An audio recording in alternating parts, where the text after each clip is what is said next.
Hello everyone, this is the fourth video in the series of how to score 90. In the first video we discussed how score is calculated in different sections and how they interact with each other. And then after that we started looking into each section one by one, starting with the speaking. We saw how speaking contributes a score to listening and reading. And then after that, we also saw how writing contributes a score to writing and reading. Now, in this video, we are going to discuss how much the score reading section itself contributes to overall reading communicative skill score. Let's get it started. If you're new to this channel, my name is Roman. I'm founder of reading-pte. We have been providing PT training to PT aspirants for the last 5 years, and I've been teaching English for the last 14 years. At reading-pte, we have been providing face-to-face classes to students in Melbourne as well as online classes to people all over the world. If you're interested in any of our services, want to take face-to-face class or online class, you can get in touch with us by clicking on the link given on the screen. And if you have any queries, any doubts about this video or anything related to PT, feel free to ask in the comments. We usually try to respond to your comments within 48 hours, and we'll try our best to help you in any way we can. In this video, I'll continue discussing the scoring criteria of Pearson's test because Pearson itself has not given much information about this. The only thing they have done is they have released a score guide which tells you how scoring is done based on your skills in different sections. I have made one video about that as well, so if you're interested, you can watch that video and I'll put the link above on the screen or down in the description as well. But the problem with that score guide is it does not tell how different sections interact with each other, because we know that Pearson's test is an integrated test, and here your performance in one section can have impact over your score in other sections. And that is why just relying on the score guide may not be enough for some of us. And that's why I started experimenting with the different sections of PT by only attempting one section at one time. And the first one I did was speaking, then after that I did writing, and in today's video I'm going to tell you what happened when I just attempted reading section. So in order to find out how Pearson distributes reading sections of score across reading and writing, what I did was I just did the reading section from the mock test, and I did the mock test B. Since I already knew all the questions in that test and also knew the answers, it was not difficult for me to choose the answers, and I could easily say that I was choosing the best possible answers from the given options. Not just that, I also made sure and double checked that the answers were correct, because I went to the source material itself and then verified the answers from there as well.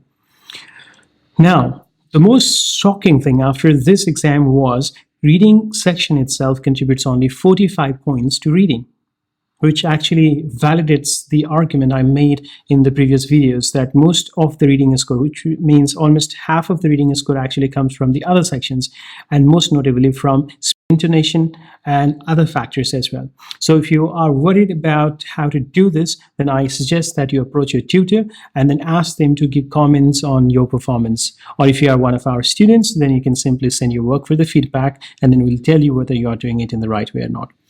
Now, let's discuss about the reading section itself and the score. Now, as you can see on the screen right now, my overall score after this mock test was only 25, and in reading I scored 45.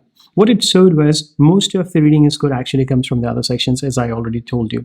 And these 45 points are coming from 5 questions of reading, which are multiple choice questions, single right answer, multiple right answer, reader paragraphs, fill in the blanks, and fill in the blanks reading and writing. Among these questions, which questions should you focus on if you are targeting 79 and above?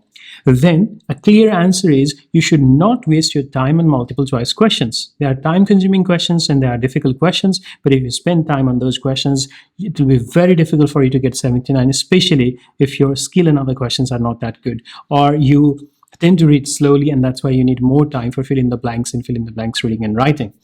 The more important questions in reading section actually are in the order of importance: fill in the blanks reading and writing, followed by fill in the blanks. Now after that, I would put reader paragraph in the third position. So in the exam, how should you approach the reading section itself? Your exam might start from fill in the blanks or fill in the blanks reading and writing or multiple choice question. In reading section, questions can come in any order. Therefore, there is no guarantee that your test might start from multiple choice question or from fill in the blanks. Now, if your exam starts from fill in the blanks questions, fill in the blanks or fill in the blanks reading and writing, you are lucky, because then you don't need to worry too much about time management. You'll be spending more time on the questions which are also more important. And if by any chance you run out of time, it will be for the questions like multiple choice questions, which are not important. And we all know that when we run out of time or when we feel like we don't have enough time to think and answer, we just guess. And if we are guessing a multiple choice question, that's not a big deal, and it's not going to affect your score at all. Now, what about read a paragraph? How important is that question? Read a paragraph is important, but I will put it below fill in the blanks questions of both types. Read a paragraph questions are quite confusing, and my suggestion about read a paragraph is don't practice random questions on the internet, because the way Pearson asks questions in read a paragraph section is to make sure that there is logical and grammatical continuity between the sentences so that they can be put in the right order. There are not any other possible orders.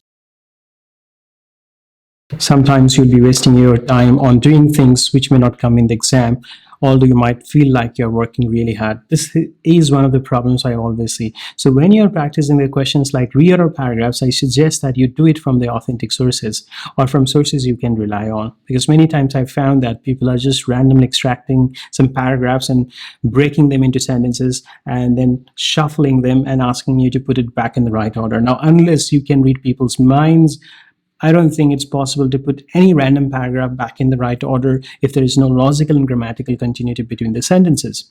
And that's why when you're practicing your paragraphs, the first important thing is to make sure that you're practicing the questions which are of the same standard of the exam. Now, the multiple choice questions, just familiarize yourself with these questions, but do not waste too much time on this. If you are not sure how to do multiple choice questions, then there is one important tip I want to give you here. When you are doing multiple choice questions, multiple answer types, just pick one option. And the reason for this is when you try to find two answers, there are two problems. The first problem is it requires more time, and especially when multiple choice question comes at the beginning and you try to pick two answers, you might waste valuable time on a less important question. And secondly, and in multiple choice question, at least two options are correct, and out of them, one option is usually very easy to find. So when you find that option, it's time to move on to the next question, because if the next one is wrong, then it will cancel out the points you have already scored. And that's why my suggestion, multiple choice question, single right or multiple right answer, just pick one option. It will save you time and it will perhaps increase your score as well. Fill in the blanks and fill in the blanks reading and writing. What are the things you need to keep in mind when doing these questions? Now, I'll tell you 5 important things to keep in mind when you are solving these fill in the blank questions, both types. First is make sure that you know the difference between formal and informal word, because when you are presented with choices of words which have similar meaning, you have to pick the one that you think is more formal or academic. Second, you need to have a good understanding of collocation. Pearson itself has released a list of around 2,500 collocations.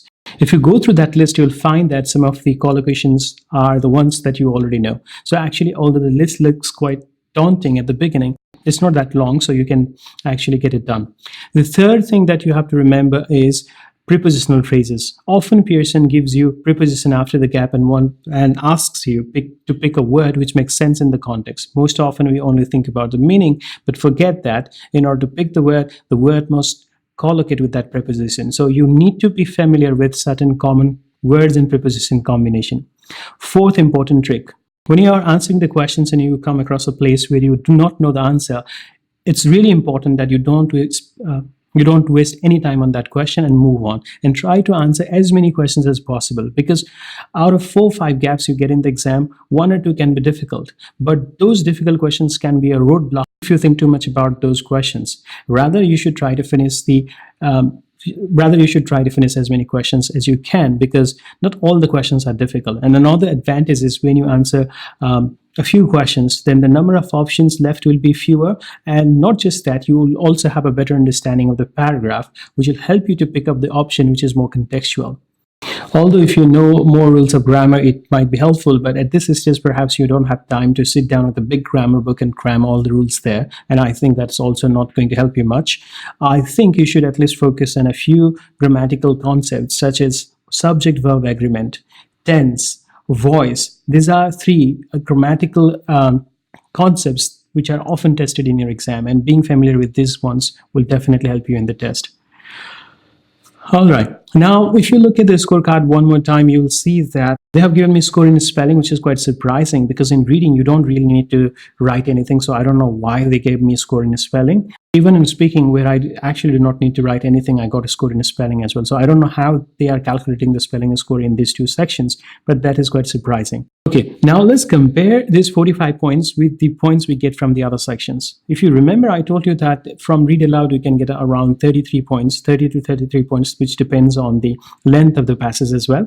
And then from summarize written text around 10 points, and then from listening rest of the points. Now if we do a quick calculation, you can see here that I'm getting around 45 points from reading section itself, and then around 30 to 33 points from speaking, around 10 points from writing, means I'm getting only around 4 or 5 points from listening. So although in listening, questions like highlight incorrect words and highlight correct summary can have impact on your reading score, they do not contribute that much to your reading score. So in listening, there are 4 questions which are not important and 4 questions which are important.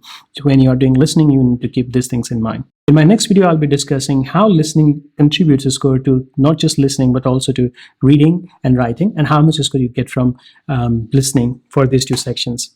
If you have any questions regarding this, regarding the things I mentioned in this video, please write in the comments. If you want me to cover anything in the next video, please let me know so that I can do a proper research and use my experience and observation to come up with a video which gives you reliable information. And if you're interested in any of our courses, please go to reading-pte.com and have a look at different options available there. And you can also chat with us. Until our next video, have a good time. See you soon.